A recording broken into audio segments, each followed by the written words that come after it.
Mambo Vipi, what's happening? My name is Anyiko Owoko and I am a lover of arts, culture and everything African. And here we grant you front row access to your favorite celebrities, creators, the biggest personalities and industry experts. Come with me, you're now a VIP. This is what to expect on this week's episode. So first, I always try to understand the story, like the general story and the theme behind it. And at that point, it's the pre-production stage. Nothing has been done yet. I want to have the script like I'll be on set, but I won't be on set, so I can just familiarize myself with the project. And also I collaborate so much with producers and directors in this point just to know what they expect of me. I'm always asking questions. I'm always trying to get the why behind people are doing what they're doing and understanding, why did you come here today? Why did you get up this morning? What's going on? Everybody's got such an interesting story, and some of us have really boring stories, but that's also cool, the pretty cool thing about it. So I think it's about the marriage of all these things. I'm a director, and I think it's important how music really comes into our art. I think for me, music has always been a part of my life, at least my work, artistic life. I got into it through the band, and in the band it was an interesting thing because we would make videos to match the music. And then when I started making my own films, I then had to switch that relationship around and make music to accentuate the visual. Welcome to VIP Access. It's another absolutely amazing week where we get to discuss industry issues and talk to geniuses in the industry, for lack of a better word. This week is amazing because we are talking about how music can transform visual storytelling. I'm so excited. Like sometimes when I'm trying to get these guests, I always wonder, are they going to pick up? Are they going to have time for me? But what I've also learned from creating and founding Industry Talks is that a lot of the professionals and iconic people in the industry actually want to share their skill set. They want to share the experience.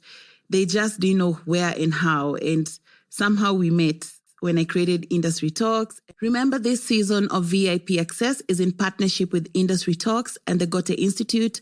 We've been hosting Industry Talks at the Goethe Institute for 2 years. We are on our third year now. We actually have an event coming up. I will give details about this event at the end of this episode. But in summary, this season of VIP Access is where we are unpacking the industry systems, strategies, and stories that are shaping not only Kenya, but Africa's creative industry. Today's episode is about how music can transform visual storytelling. There is a craft, a process, and a clear approach to writing music for film and TV. Yet many artists still overlook this space or fail to see it as a viable avenue for long-term income and creative growth. Our episode today will focus on how screen music is conceived, shaped, and used to elevate narrative. If you've ever wondered how music truly functions inside film or your favorite TV show, we're also going to talk about the challenges the filmmakers are encountering when they're trying to reach out to the artist or trying to get music for their production. Joining me are three exceptional guests working at the intersection of music and film. Clue is a music producer and post-production sound specialist whose work on Showmax originals like Gigi and Famous blend score, sound design, and storytelling seamlessly. Grace Kahaki is one half of Insignia Productions, where she's running the production company alongside her partner, Phil Bresson. Together, they are the director and producer duo behind some of Kenya's most successful TV series, including Cash Money, The Chocolate Empire, and of course, the beloved fan favorite, Single Kiasi. And today, Grace will be sharing a filmmaker's perspective on music collaboration. Jim Chuchu, many might know him from his band, Just a Band, is an interdisciplinary artist and composer whose work spans music, film, and global platform, including Netflix, These amazing guests are about to explore the creative and technical journey of composing for visual media, from the first spark of an idea to the final score that brings a story to life. Yes, I wonder what's the creative process for you? The question is why? Why do we do what we do? So today I'm representing the film industry just in terms of directing and producing. So I work closely with them and they really influence my art. So I produce my work and I love film. I love telling stories. Honestly, if you've ever met me, I'm always asking questions. I'm always trying to get the why behind people doing what they're doing and understanding, why did you come here today? Why did you get up this morning? What's going on? Everybody's got such an interesting story. And some of us have really boring stories, but that's also cool, the pretty cool thing about it. So I think it's about the marriage of all these things. I'm a director, and I think it's important how music really comes into our art. How exactly does it influence now your final product? How does, the score, how does it end up creating the emotion that you want to produce? So a scene where a person is just walking from here to there, depending on the music that we use, it can evoke a completely different feeling. So I think it's really, really magical what they do and how they influence my art. I think for me, music has always been a part of my life, at least my work, artistic life. I got into it through the band. And with the band, it was an interesting thing because we would make videos to match the music. And then when I started making my own films, I then had to switch that relationship around and make music to accentuate the visual. And so this recent work I've done, I'm kind of a weird person because I've made the music for all my films, which is probably not recommended. But I guess in my way, I have really learned how the relationship between the sound and the picture, which is a very kind of abstract relationship, I got to learn by using to my own films. And so the latest work where I started to make music for other people's films now puts me in the position of using that skill now for someone else. Yeah, so I think I've related to music in those three different ways, making it from a place of emotional desire to express myself, and then the second way to kind of accentuate my visual work, and then the third way to help other people tell a story. So first, I always try to understand the story, like the general story and the theme behind it. And at that point, it's the pre-production stage. Nothing has been done yet. I want to have the script, like I'll be on set, but I won't be on set, so I can just familiarize myself with the project. And also I collaborate so much with producers and directors in this point just to know what they expect of me and the timelines and everything, if I should present something before production has been done. So after that, maybe now work starts getting active after production has been done, a few editing has been done here and there, and we have a sit down with the director and we do a spotting session where we decide what music goes in what scene or what do we use on a sound in a particular scene. And then I develop my main 4 sounds. Usually, I think they're called motif waves. These are just repetitive sound, repetitive scores throughout the different scene in relation to our character or a certain situation. Like, for example, when it's a happy scene, family scene, I have one music for that. And when we have tension or we have this character who brings trouble, I have music for him. Yes, so that I can musically, even if the viewer is not on the screen, he can understand there's a certain character walking in the scene and he's about to cause trouble. So I introduce his music. Then we have like a little comic. I don't go too much on comic because sometimes the film might be an action or a serious film, a drama film, so you cannot bring so much humor music into it.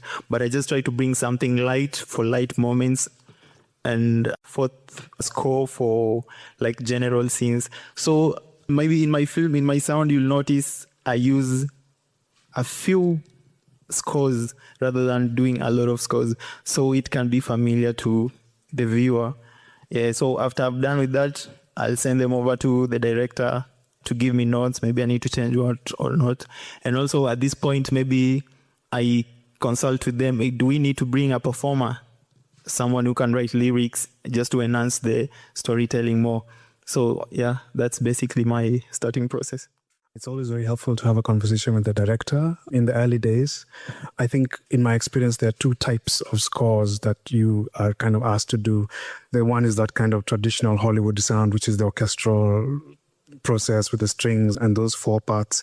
And then there's the other kind of score these days that is much more contemporary, where they ask you to create sounds that mimic styles like jazz, electro and whatever. And those are two very different processes. So having a conversation with the director to kind of figure out if they're going the contemporary route, what styles of music are they looking for?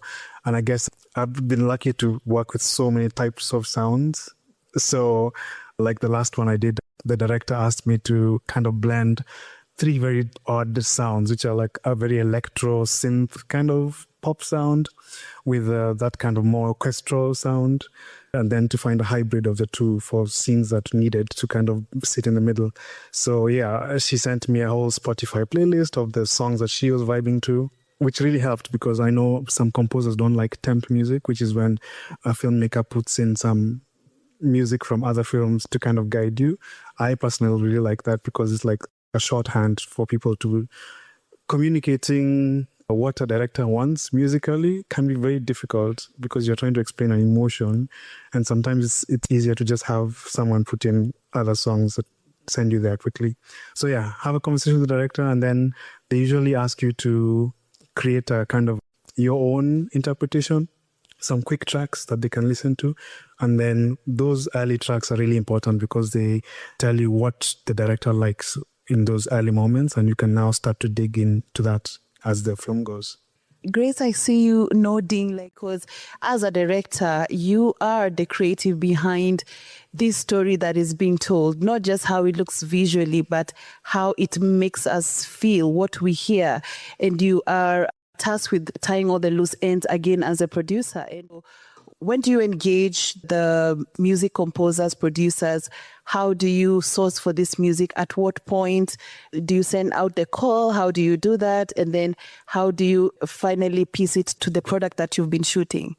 So it depends on the project, obviously. I think for most things, everything depends on the project. For example, what we did for Single Kiasi, now Single Kiasi had very tight deadlines.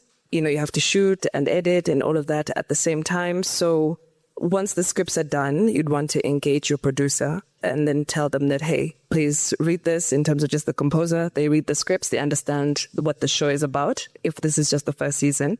And then now from there, he's just said it, I would actually go with that sort of template where I would be able to just send you, this is the sort of vibe that I want for the show. You'd be able to send them either a playlist or send them a scene where you've put just a temp track there to say, this is how I want the scene to feel. If it's just a scene where girls are chilling at the restaurant, this is the sort of music that I want in the background. There's nothing sinister going on. What sort of music should we have? That's now just the fastest way in order to produce a soundtrack for the show, because they will tell you as creatives, they need to get into their zone and, I need to take my time. And some projects, I don't have time. And that's the best way to do it. You move. But now we were fortunate for now something like Cash Money, we were allowed a year to edit. So we really, really took our time. So now they come and you come and watch the scene as it's been edited, and then you'd watch 2 versions. One with no music at all. You'd now sit with your composer, just watch the scene, and then now I want to hear your opinion. What do you think? What sort of music would you want to put here? Then I'd now also say, here's just now the scene with just now the dummy track. I want you guys to create something that also evokes this sort of feeling. So, we had more time in order to now go back and forth and, to change it. Oh no, maybe we should add lyrics here. I'm really not feeling this vibe. Like the creative process in terms of now creating the score and creating the soundtrack to that, we really, really took our time. So depending on your deadlines, there's 2 ways to go about it. Thank you. Do you actually have time to commission artists and to take songs from artists, songs that are already existing? How does it work? So we've done both ways. We've done it where we got a song that exists and, we put it on the show, and that worked out. But also we've done it where you just get your music composer to just come and just completely create like what he does for Gigi, just for the whole show. Work with that, and that's easier. So in TV production, there's two models. There's commissioning and there's licensed. So if you're commissioned to produce a TV show, that means that the TV show does not belong to you. So it doesn't belong to me. It means that it belongs to whichever the streamer is. It belongs to Netflix. It belongs to whoever it is. So that is now if it's commissioned. If it's licensed, that means that basically they're renting the show from me. So I still own the rights. So for the commissioned model, right? So if you create a song and I put it on my show, that means you are giving up your rights to that music forever. So that means that, you're giving up your music forever and ever in terms of the rights. So you'd have to have the budget. So if I want to use a song from Just the Band on my show forever, I need to have a forever kind of budget, which I probably don't. That's now commissioned. But for license, we can then agree to say, hey, somebody like Netflix wants to rent my show and put it on their platform for 2 years. That means that, I would pay you a fee for 2 years. And then after that, then we'd now discuss what sort of now model do we want to use. Like every time I resell the show, do you then still get a cut of the profits, etc.? So there's two different directions that you can go about it. Well answered. And as a producer, how do you balance out like the creative needs and some constraints like budget?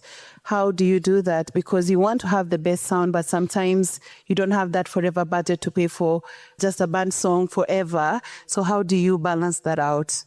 If you own your rights versus if you don't. If you own the IP and versus if you don't. So if I don't own the IP of the TV show, then there's no conversation that we're going to have in terms of now me coming to Jim and telling him, hey, could I use your music? No, there's no conversation. I'll be like, listen, this is the budget I've been given and this is as far as I can go. But if I own my IP, I'd be able to say, so I could not pay you the millions that you deserve, but what I can do is if we still want to keep on using the song, then we still now come up with that revenue share model where you can still use the music later on, but then, you're still giving him money at the end of the day to still use the music. So I think that's the way that you'd balance it out, to say that we love the song, we can't afford it, but this is the solution where you can still be making money even though I've not paid you what you're worth at that point. Chuchu, I want you to talk about some of the projects you've worked on, and I'll mention them, like Stories of Our Lives, To Catch a Dream, and Hack Your Health, which is a documentary on Netflix. All of these projects have very distinct themes, and they're just different. It's a different theme, different topic. So how do you adapt your musical style to fit the unique narratives that each of the projects entail? I take these as technical challenges. Like, for instance, the one I did latest, the sounds that they asked me for are sounds that I've never really worked with. And there's another one I'm working on right now that's asking me to go into the jazz side, which I've not really gone into. I do enjoy these technical challenges because they do stretch me as a musician technically. In terms of how, like she said, every project is different. And so I think if you watch most Hollywood films, I think like 80% of film soundtracks usually use the orchestral sound, the Hans Zimmer people, all that. Like there's a huge majority there in terms of like, so if you're that kind of composer who works with orchestras, you don't necessarily move very much outside of that style. It is these other kind of contemporary scores that really push you in terms of like whatever. But there is I guess this is an industry where you become known for a style, and then you will get only jobs that put you in that box. So it's important as a composer to kind of jump out and create your own projects that show that you can do more. Fantastic. Thank you. I will come back to one of your recent projects, the documentary Hack Your Health on Netflix.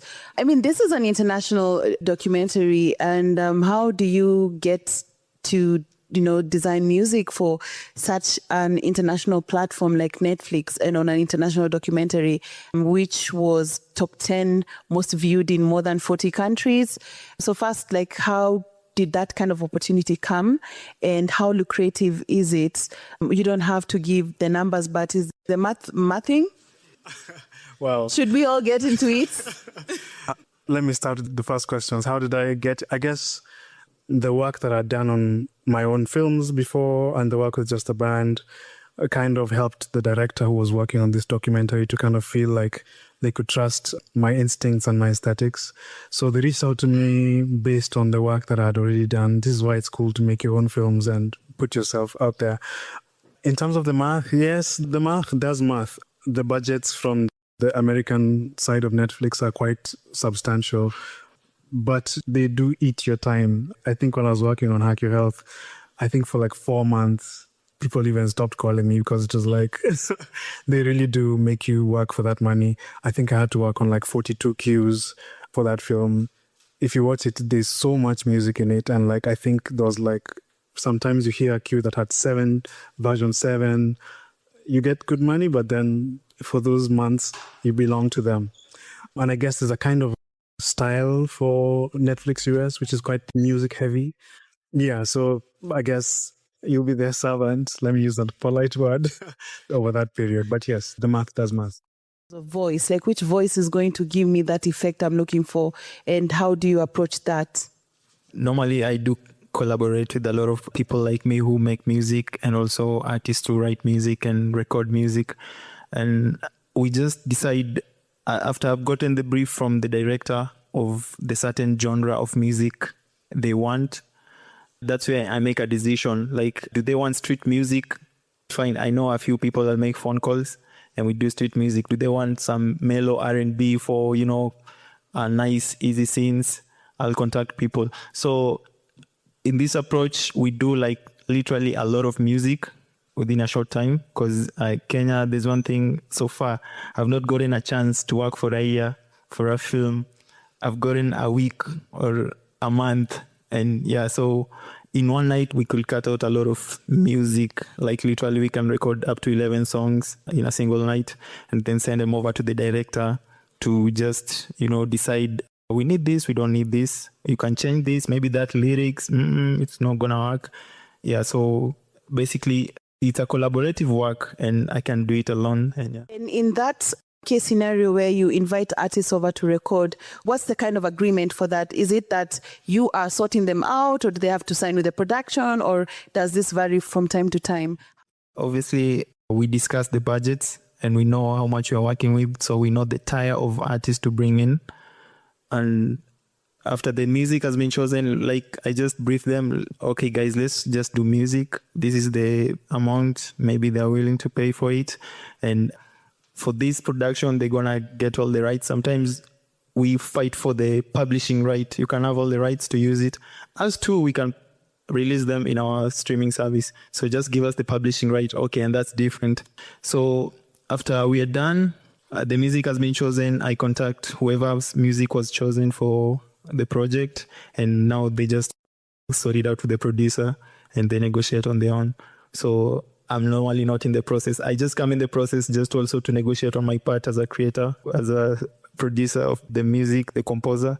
Yeah, so basically I just bring them in and they finish it off with the producers. Grace, I wanted to ask you, like, what are you looking for in a music composer, and how do you ensure that the music really aligns and matches the storytelling? I think in terms of just being a director and music, now that tricky relationship, honestly, it's that communication that I need to be able to have now with my music producer or the composer to say, in this film, they are fighting and at the end of the scene, there is no resolve. So the feeling should be longing or emptiness or wanting or whatever the feeling is at the end of the day. So in terms of us, honestly, it's also good to definitely to test your music, test your soundtrack. So if my show is about single kiasi, it's about 30-something-year-old women dating in Nairobi. That's who the show is about. So if we don't have music also that resonates with these characters, music that these sort of women would listen to as part of the soundtrack. So when they watch it, do they feel like, oh, this is familiar, I know this, or does it get the feeling that you want out of it? So I think it's important also to test drive any of your work.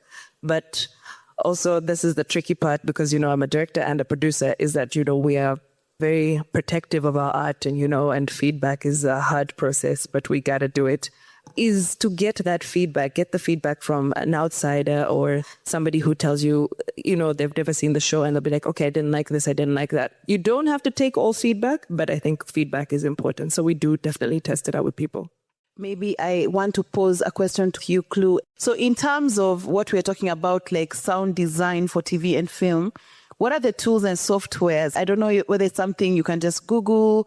Is there a specific AI, or the AI that we have, can we task it and ask it to teach us? What have you seen is working? And again, tools and software. I cannot downplay technology, really. Technology is part of the reason why I'm here and why I do this. And also technology has really made it for us to have an access of these tools that we need, because we don't have to spend a lot of money to acquire maybe a laptop and a good headphones. And we have DAWs, digital audio workstation, pick whatever you want. And it does so much. Like me, I'll speak from my perspective. Personally, I use Logic Pro and it's amazing. I do everything from composition to sound design. I can even render Dolby Atmos as long as I have headphones that I can trust. And I cannot downplay technology. So basically, I just need laptop and maybe a MIDI keyboard for me to try and play a few things, while composing. But in this day and age, you don't necessarily need like an hardware, like a keyboard, because you can draw your notes literally on your DAW like an artist. Because the interesting part about these DAWs, they have even pencils. You pick a pencil, write your note, you don't like it, there's a rubber, there's a scissor, cut it out, play around with it. It's so interesting. It's amazing. And it feels like game, like coding maybe. Yeah, so technology has really done it for me. And I do everything off of technology. I don't do analog. When geeks are talking, I'm already lost at the painting as art, but I know you guys are following. Chuchu, what about you? There's that one DAW that should feel like a glove, right? That you can express yourself almost without thinking. You know where the tools are. You don't have to overthink it. I feel like I meet musicians who try to jump in between software to kind of learn everything. And I'm like, just pick one and become really good at it. So it feels like writing in Word, So for me, because I started making music a really long time ago with just a band, we used to use FL Studio, which I know has this reputation of being almost like an amateur software. But for me, that's where I made all my music, 82, just a band, all my film scores. So that is a tool that I always feel like if I want to express myself quickly, it feels like a glove. But of course, any musician is probably going to be using a lot more plugins and VSTs on top of that to expand your sound, because using the base packages that come with Ableton or whatever will never give you enough sounds to real worlds. So of course, I have a whole bunch of VSTs that are useful. And also every project, sometimes when they ask you to do a new sound, you might have to get new plugins just for that project so that you can really dial into a sound. So you end up building that library as you go. But then on the more business end, I know when you're working on the American productions, the UK productions, they kind of demand that you use Pro Tools because that's what they expect from you. And I guess if you're an African and already you have a lot going against you as an African, you have to really make sure that you're working with the industry standards. So it is good to kind of just learn how to use Pro Tools a little bit. It's expensive, but maybe you can get a subscription for 1 month and just figure it out, or you can get a free trial or whatever. It's good to know Pro Tools just so when you're working with producers, they're not looking at your screenshots what is this you're using? And then on a day-to-day production basis, there's some boring things you need to learn how to use Google Sheets, because the cue sheets that you get from the producers where you have to kind of log what you've sent and what you've produced, you kind of have to learn how to use those. It's like Excel, I guess. To log what you've sent in, what has been approved, you need to learn how to. And then the other tool I've seen them use a lot is frame.io. Usually you get the locked film, will come on Frame.io. So that's also another platform you need to learn how to drop comments, review, etc., like the boring stuff. But if the Pro Tools is scary, what I advise is that use whatever DAW feels like a glove to you, and then transfer your stems into Pro Tools just for the production conversations. Asante, I'm coming to you guys. It's a free space, just be comfortable. All right. Hi, guys. My name is John JB Wangiha. I am a multi-instrumentalist. So I was hoping either you or Jim could talk about Ableton. I dabble a lot with Ableton and I like, especially for film, like the way, you can import film. Because I use it for that, I was like, hey, I was hoping they charge you for it. You gotta crack it. I use cracked software and I'm not ashamed about it. So where do you draw the line? Like, is there like some element of, it's not element of copyright, you as the way you're producing, you want to get paid for your work. Does it feel right to crack somebody else's? Or would you even argue it doesn't belong to them at that point? So that's just one. And then how do you know when something is good? Like, I feel like as creatives, something we struggle a lot with is you do something, the way you always have final mix version 77. Final mix, final, ya mwisho, karibu watu waandike. So how do you know it's good enough? I feel like this is to all of you. Like how, when you say enough, I'm not looking at this again, this is good enough. I think something Anyiko also asked about AI. I'm a big believer in the digital space and where the world is going and investing in the digital. Do you have tools? Because I feel like AI is more for automation that automates your repetitive tasks. Is it something you found? Ama you're still figuring it out? Ama ni hayo tu kwa sasa. Shukran. Wow. When he was told to come and share the comments, he really went out. I love that. So maybe each one of you can take one of the questions he asked. So for the producers, is AI making sense and how? I think as musicians, you have to be serious about AI because whether we like it or not, the tools are advancing every day and becoming more and more complex. So if you're a musician, whatever your feelings about AI, do understand what Suno and Udio and all these other, they're becoming more and more every day. Just learn how they work. So when you have feelings about them, you're speaking from a place of, I know what they can do.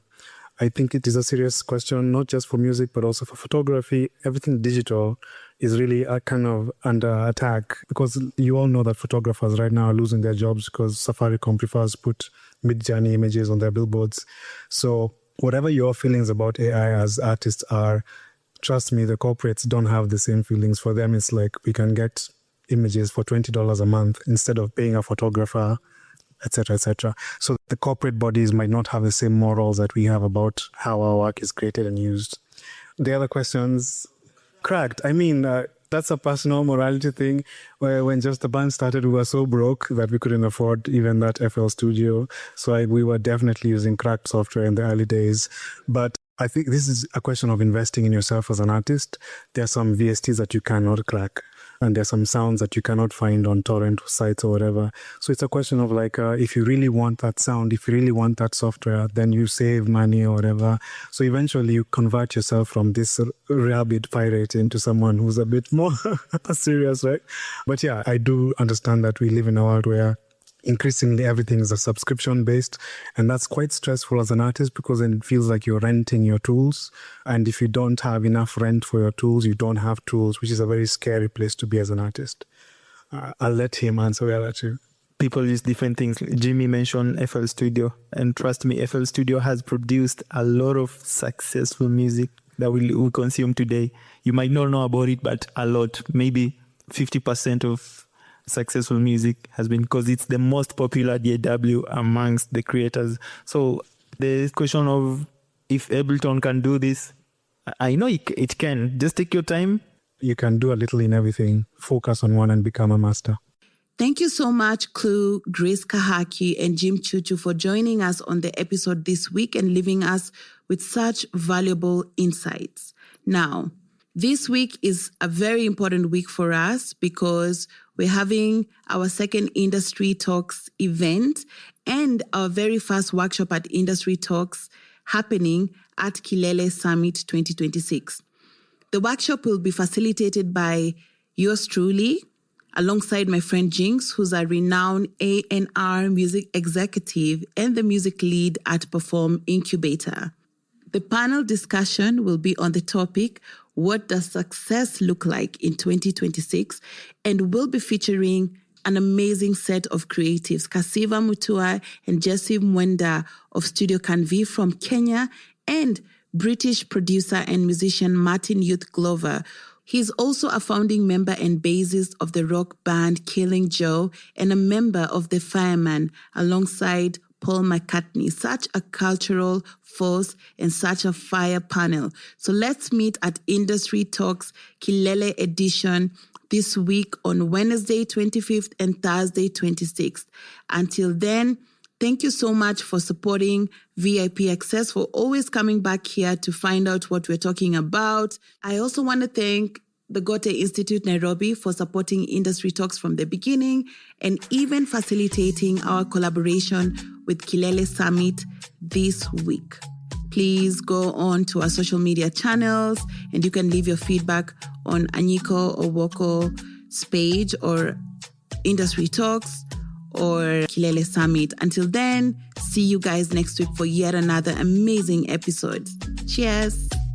VIP Access Season 5 is proudly supported by the Gote Institute Nairobi.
actually want to share their skill set. They want to share the experience. They just didn't know where and how. And somehow we met when I created Industry Talks. Remember, this season of VIP Access is in partnership with Industry Talks and the Goethe Institute. We've been hosting Industry Talks at the Goethe Institute for 2 years. We are on our third year now.